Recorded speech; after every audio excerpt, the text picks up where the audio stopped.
I'm leaving Unilever House, which is where I was working at the time, and I'm walking over Blackfriars Bridge in London, down towards Waterloo Station, and my phone goes. And at the end of the phone is my wife, and she said, "Geoff, where are you?" I said, "I'm on my way home." She said, "You need to get home as quickly as possible." I said, "Why?" She said, "I've got tragic news." You can imagine the first question I asked her. I said, "Are the girls okay?" She said, "Yes, the girls are okay, but a close friend of yours is dead." I said, "What do you mean he's dead? We saw him a couple of weeks or a month or so ago. What do you mean he's dead?" And she said, "He died by suicide this afternoon." And you know, I think it was Carl Jung who once said, "The brighter the light, the darker the shadow." And you know, my friend, that was him. He brought so much light. He brought so much energy to the world, and now he was gone. And I got home that night and I got into bed and I lay there and I kind of reflected on the situation.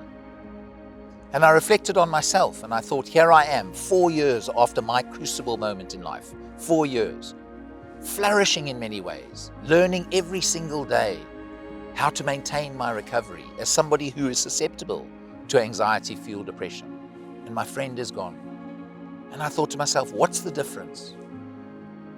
And I came to a very, very simple conclusion that evening. And the conclusion I came to was that I'd been able to have a conversation. I'd been able to ask for some help. That had set me on a path to recovery. My friend couldn't. And I lay there and I thought, you know what? Stigma has just killed my friend. And I thought, I have to do something about it. That's not fair. Had he had a physical illness, what would he have done? He would have put his hand up and asked for some help. But because he was struggling mentally and emotionally, he didn't think he could do that. And instead, he died by suicide. That's not fair. Not in the 21st century. How can we live in a world where we can talk about our common physical illnesses, but we can't openly talk about our mental and emotional struggles? And I lay there and I thought, you know what? I've got to do something about it. I've got to do something about it. But I didn't know where to start, because here I am, a South African living down in Surrey. At the time, I'm doing a global job in Unilever, and so my network is of a global nature.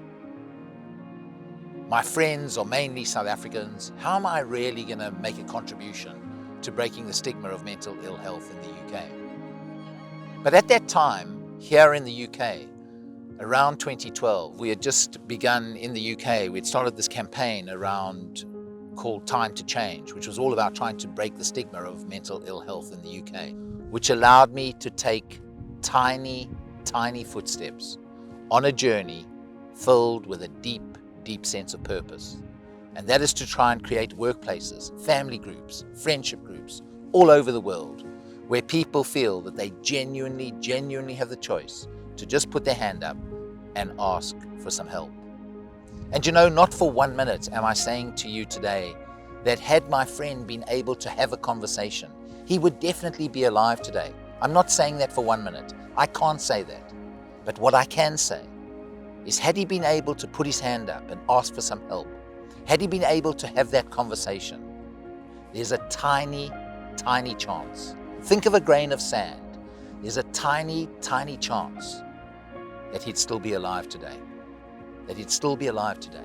And you know, to give the billions of people who are suffering in silence as we speak today, to give those billions of people that tiny chance to have that one conversation, that is worth fighting for every single day of my life. Every single day of my life. And I think it was Charles Mackesy who once said, asking for help is not giving up. It's refusing to give up. And I honestly believe that if we can just do that, every single one of us who might be struggling, if we can just have that one conversation, that could lead to a path of recovery versus some of the tragic consequences we see of individuals who are unable to have these conversations, and instead they might die by suicide. Every story that we tell is like sending a lifeboat out into the ocean, and the billions and billions of people who are struggling and suffering in silence, when they hear that story, they realize two things. The first thing they realize is they're not alone. And the second thing they realize is they are just normal.